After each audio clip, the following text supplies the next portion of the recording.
Oke, halo, selamat sore, Goeser. Sore, Basar. Apa kabar? Balik lagi di GC Talk, selalu di hari Minggu, jam 3 sore pastinya. Ya. Dan GC Talk hari ini, edisi hari Minggu, tanggal 10 April 2022, kita kurang lebih bakal melanjutkan obrolan kita di minggu kemarin ya. Dan para Goeser mungkin kalau misalkan yang baru nontonnya di minggu ini, harus nonton dulu nih episode minggu kemarin, ngebahas tentang break pastinya. Dan sekarang di minggu sekarang di edisi hari ini kita juga bakal ngebahas tentang break juga, tapi mungkin ngebahas di sisi yang lain. Gitu. Dan di edisi kali ini kita kasih judul All About Brake Failure atau berbagai penyebab kegagalan dalam pengereman. Nah, sebelumnya kita mulai ke materi-materi yang bakal dibahas sama Om Denny Biking. Kita bakal disclaimer dulu nih. Mungkin banyak nih para Goeser gitu ya, atau misalkan netizen yang nonton, viewers yang nonton di YouTube channelnya Om Denny Biking atau misalkan di live-nya GC Bicycle, tentang informasinya tuh sebetulnya didapatkan dari mana gitu ya Om Denny. Terus misalkan ataukah dari pengalaman pribadi atau gimana. Nah, kita kasih tahu dulu bahwa segala informasi yang disampaikan oleh Om Denny Biking dan juga tim dari Biking TV itu didapatkan dari pengalaman Om Denny Biking sebagai bike mekanik, terus juga didapatkan dari klien-kliennya Om Denny Biking, terus juga didapatkan dari pengalaman Om Denny Biking selain sebagai bike mekanik juga sebagai Goeser gitu. Jadi Om Denny Biking juga mengalami hal-hal yang dibahas di YouTube-nya itu dari sisi Goeser dan dari sisi sebagai bike mekanik. Nah, selain itu juga informasi-informasi yang disampaikan di Biking TV juga berdasarkan dari informasi yang dikumpulkan dari majalah atau sumber-sumber internasional. Dan sekarang kita bakal ngebahas tentang kegagalan pengereman. Ben ya. Mungkin setiap orang kan memiliki pengalaman yang berbeda. Betul. Ataupun misalkan punya pengalaman yang hampir sama satu dengan orang yang lain gitu. Nah, tapi kan misalkan kalau misalkan Goeser di sini punya informasi gitu ya yang mau disampaikan atau misalkan mau sharing, nah bisa dibagi informasinya atau pengalamannya di kolom komentar Biking TV atau di live chat Instagramnya GC Bicycle. Nah, minggu lalu juga kan kita udah ngebahas nih tentang jenis-jenis rem pada sepeda gitu. Dan umumnya kan yang kita bahas kemarin ada disc brake, ada disc brake, ada rim brake gitu ya kalau misalkan yang masih ingat. Dan ada tromol brake, torpedo. Oh, torpedo brake. Terus apa lagi Om Den? Betul, tadi tromol. Oh, tromol, torpedo, disc brake, rim brake. Udah 4 ya? Disc brake. Oke. 4. Nah, 4 tipe rem itu kemarin kita udah bahas dan sekarang kita bakal ngebahas tentang informasi yang lain. Nah, kalau misalkan berdasarkan pengamatan video rem blong yang terjadi di Tangkuban Perahu yang kemarin kita bahas dan jadi salah satu topik yang happening banget ya Om Ben di Bandung, apalagi di dunia persepedahan, bisa dibilang mungkin hampir senasional mungkin tahu ya karena itu salah satu event besar gitu dan korbannya pun bisa kita katakan korban gitu ya atau yang mengalami remblongnya itu adalah dari salah satu Goeser klub lumayan besar juga ya Om Ben di ibu kota. Dan ada kemungkinan itu adalah remnya blong karena pergesekan di si rimnya. Tapi juga ada kemungkinan yang lain mengatakan kalau si remnya ini blong karena memang si cara kerja remnya tuh udah sangat dalam ya Om Den. Jadi bisa dilihat kalau misalkan para Goeser udah nonton videonya nih di openingnya video kemarin, bisa dilihat tuh diamatin sebetulnya apakah benar dari si disc brake-nya gitu ya atau dari memang udah blong dari hidroliknya ya Om Den ya. Nah, hari ini bakal kita bahas gitu. Hari ini bakal kita kupas bersama Om Den, tapi hal itu juga tidak bisa disimpulkan secara serta-merta gitu karena sebagai mekanik juga kan Om Den harus riset dan juga harus bahkan ngelihat fisiknya langsung gitu buat memastikan informasi tersebut valid atau enggak. Nah, namun untuk bahan-bahan pengetahuan kita bersama gitu ya, khususnya juga untuk saya dan juga Goeser di rumah yang nonton video ini, sekarang kita bakal bahas tentang cara kerja dari masing-masing rem.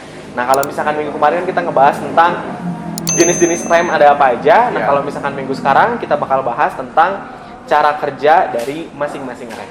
Betul. Nah, untuk yang pertama bakal kita bahas adalah perbedaan antara rem mekanik dan juga hidrolik gitu. Ya. Nah, perbedaannya apa Om Den? Oke. Rem mekanik itu juga ada di terbagi menjadi dua rem mekanik itu, ya. Rem mekanik itu ada di rim brake dan juga ada di disc brake. Mungkin teman-teman juga taunya untuk mekanik mengartikannya pasti di rim brake. Tapi untuk beberapa sepeda juga ada yang menggunakan disc brake, tapi dia penggunaannya memakai tali kawat, yaitu jadi mekanik akhirnya, gitu ya. Begitupun dengan yang disc brake, sama disc brake juga ada yang mekanik, ada yang Hidrolik. gitu Ki. Dari yang mekanik, nanti Gini bisa lihat untuk Gueser perbedaannya ya cukup jelas di sini.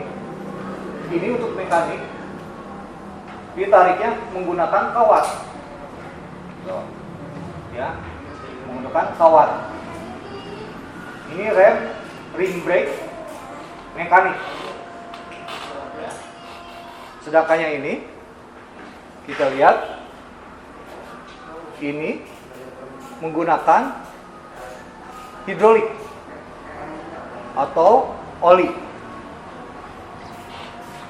Jadi di sini ada disc brake-nya, ada kaliper, dan di dalam selangnya itu ada oli.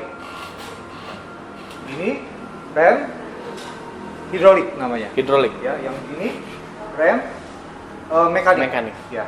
Tapi kalau misalkan secara umum nih Om Den ya, sebetulnya terjadinya kegagalan rem itu kebanyakan gitu, atau dari si alatnya, dari maintenance-nya, atau bahkan dari si manusianya sendiri Om Den, si ridersnya itu.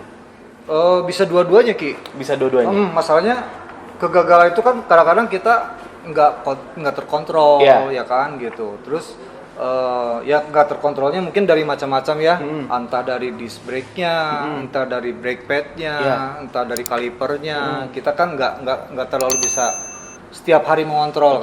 Betul. Setiap pagi kita langsung goes aja kan, kan. Human error-nya itu human error pas kita pada saat cuacanya dingin Ki biasanya. Nah, turunan pas panjang gitu kan, udara pagi masih dingin banget. Nah, itu biasa kita agak kaku Ki. Dan turunan panjang itu menyebabkan kita agak sulit lah ya Ki ya, untuk pengereman lebih dalam gitu, lebih pakem gitu. Nah, di situ biasa human error-nya gitu. Bisa jadi mungkin kurang stretching atau bisa karena pelemasan tangan atau segala macam ya Om Den sebelumnya. Terus kedua udah lemas. Ya. Udah keburu capek, jadi dia udah nggak punya gitu tenaga lagi buat ngerem. Betul. Apalagi rem brake ya. Perlu betul. effort yang lebih ketika mau ngerem di turunan. Ya. Apalagi. Nah, berarti kan kalau misalkan si hidrolik sama si mekanik itu sama halnya sama disc brake sama rim brake ya Om Den ya. Punya penggemar atau penggunanya masing-masing. Ya. Nah, si penggunanya ini kan mungkin ada yang pro sama rem yang dia punya gitu ya. Betul. Atau ada yang kontra bahkan gitu. Nah, sebetulnya pro kontra apa sih orang milih buat mekanik atau ke hidrolik? Oke. Mungkin ada alasan tersendiri dia memilih hidrolik. Ya salah satunya pengeremannya lebih pakem dibanding sepeda yang menggunakan mekanik. Atau rim brake ya. Gitu. Nah, terus penggunaannya juga lebih hemat tenaga Ki ya. Jadi lebih empuk dibanding dengan yang mekanik gitu kan. Mekanik lebih harus mengeluarkan tenaga lebih besar. Ya, situ. Terus kontranya ya, pada saat turunan atau yang kecepatan tinggi, terus brake atau saya tunjukkan aja ini rotornya. Pada saat panas ya, pada saat panas dan terjadi satu accident, kecelakaan, karena bagian tubuh nah itu yang jadi masalah gitu. Itu lebih cepat lukanya kena panas gitu. Nah, cuman itu nggak besar ya persentasenya gitu. Persentasenya nggak besar. Jadi lebih lebih dilihat positifnya untuk yang hidrolik ya. Jadi lebih banyak positifnya yang berguna, yaitu satu-satunya yang memang lebih pakem. Itu aja, lebih pakem ya. Nah, selain itu juga Om Den ya ada salah satu nih dari viewersnya Biking TV gitu ya, yang udah ngasih komentar dan juga masukan yang sangat menarik banget gitu. Ada dari Om Ulia Adiwibawa. Om Ulia Adiwibawa ini ngasih informasi atau pemikiran tentang pemasangan rem tambahan untuk antisipasi darurat. Gitu. Dan juga udah dibalas juga nih sama Om Den kalau ternyata gitu ya, sebelum Omnya menyampaikan, Om Den udah pernah nih ngalamin langsung yang Omnya sampaikan. Nah, sebetulnya pengalamannya itu seperti apa sih Om Den? Atau Om Den itu nerapinnya ke pribadi atau ke klien yang servis sama Om Den? Dua-duanya Ki. Oke. Kembali dua-duanya nih. Dua-duanya. Karena saya sendiri ngalamin Ki waktu dulu sebelum saya punya BMX Ki. Ya. Saya sebelum punya BMX itu ada sepeda mini Ki. Sepeda mini yang frame-nya itu seperti ini Ki. Nah, ke bawah Ki. Ya, kebayang ya? Iya. Kebayang gitu. Itu sepeda yang buat cewek sebetulnya. Iya. Cuman karena memang punya itu, gitu kan, ya saya bebas berkreasi gitu kan. Nah, jadi sepeda itu menggunakan rem tromol, tapi dia kerjanya ada kanvas rem yang mencekak gitu, cekak ya. Nah, karena tromol itu karakternya memang kurang pakem. Jadi saya tambah di belakang.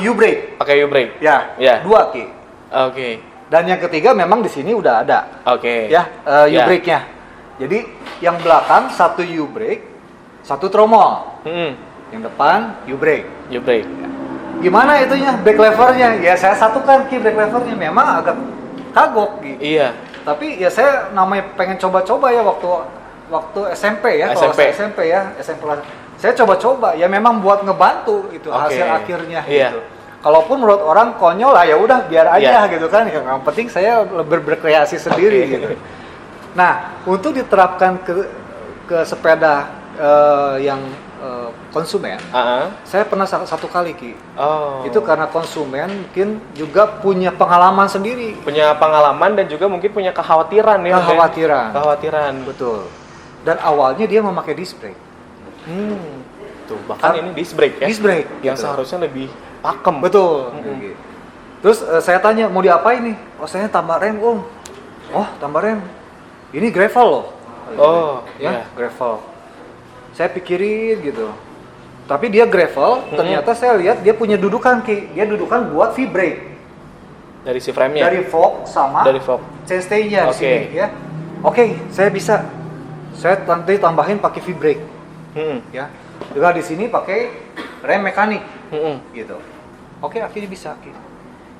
Dan mungkin buat dia, buat teman-temannya mungkin terlihat aneh. Ngapain gitu kan? Tapi mungkin buat dianya karena pengalaman pribadi dia lebih bermanfaat. Betul. Udah sah-sah aja. Gitu kan. Jadi ya saya sempat ini saya nggak menertawakan dia karena itu cerminan saya. Cerminan saya waktu dulu gitu kan. Kayak gitu aja Ki. Memang pas kita ngerem dan menggunakannya agak tricky ya Om Den ya. Iya, betul. Tapi cukup worth it juga gitu buat keamanan dan kenyamanan kita gitu. Karena mungkin kitanya juga jadi lebih confidence ya kalau misalkan remnya double ya. Betul. Tapi kalau sekarang mungkin jarang ya Om Den orang yang mau gitu. Oh iya, satu lagi Ki. Dia itu jadi memang mau nggak mau di rimsnya itu diganti. Pakai yang rim ada line brake-nya. Line brake-nya. Jadi supaya nanti dia bisa buat ngerem di sini. Jadi mau nggak mau itu harus diganti juga rimsnya. Nggak bisa pakai rims yang disc brake. Gitu. Nah, buat para goeser dan juga para penonton atau viewersnya Biking TV mungkin yang punya kekhawatiran yang sama gitu ya, sama konsumennya Om Den atau bahkan sama Om Den nih. Tapi misalkan nggak tahu gitu ya, bingung nih solusi apa yang bisa dipakai gitu di sepedanya. Nah, mungkin yang tadi disampaikan bisa jadi salah satu solusi buat para viewers Biking TV gitu.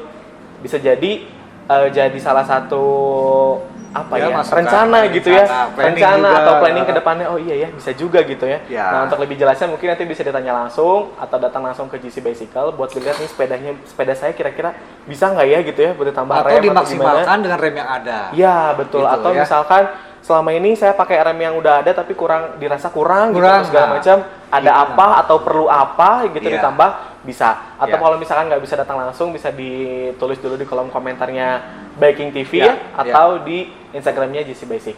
Nah, informasi yang baik juga dan informasi menarik juga nih buat salah satu viewersnya Baking TV, yaitu Om Ulia Adewibawa.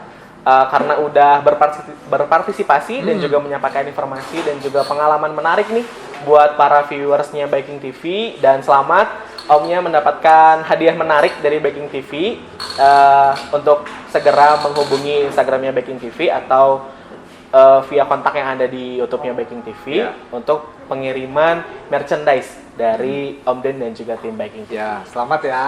Ya, selamat. Dan juga buat para viewers yang lain, jangan berkecil hati karena di konten-konten selanjutnya juga ditulis aja nih pengalaman-pengalaman yang komen-komen ya. Iya, ditulis aja pengalaman-pengalaman atau komentar-komentar yang menarik yang sekiranya bermanfaat buat para viewers yang lain gitu. Karena bisa jadi salah satunya adalah om atau tante atau bahkan teman-teman semua yang dapat hadiah dari Baking TV. Kalau untuk hidrolik gitu ya, dari sisi perawatannya gimana? Atau ada kemungkinan kegagalan juga nggak? Oke. Ini ada pertanyaan juga dari kameramen nih. Ya. Untuk rem hidrolik, ya ini hidrolik nih. Ini kaliper. Saya jelaskan satu-satu ya. Ini dari bawah. Ini namanya disk, rotor atau disk. Ya. Rotor atau disk. Ini kalipernya. Kaliper. Ya. Ini kaliper. Kaliper seperti ini. Nah, ini ada brake padnya buat ngeremnya. Ya. Oke. Nah, saya bawa disknya.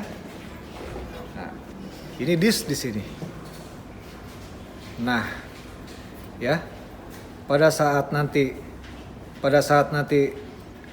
kita rem, sek ya, ini brake pad ini akan menjepit rotor ini,